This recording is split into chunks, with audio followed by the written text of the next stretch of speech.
Role રિવાઇન્ડર માટેનું અહીંયાથી role load કરવાનો.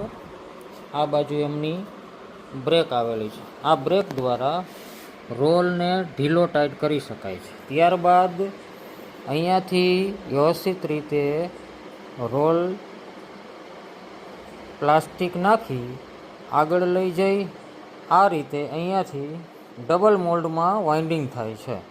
તમને વાઇન્ડિંગ માટેનો ડેમો બતાડીએ છીએ, જોઈ લ્યો. આ રીતે રેગ્યુલર વાઇન્ડિંગ કરી શકાય છે.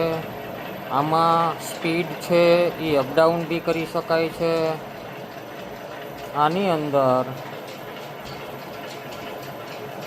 સ્પીડ વધુ ઓછી કરી શકાય છે. અહીંયા એમનું કાઉન્ટર મીટર છે. અહીંયાથી જેટલા મીટર આપણે સેટ કરીએ એટલા મીટરનો રોલ અહીંયા આપણે રેગ્યુલર વીંટી શકાય. આ રીતના ફેરવી ને ફરીથી ભૂંગળી ના ચડાવવી પડે એના માટે અહીંયાથી વ્યવસ્થિત રીતે બીજામાં વીંટી શકાય છે.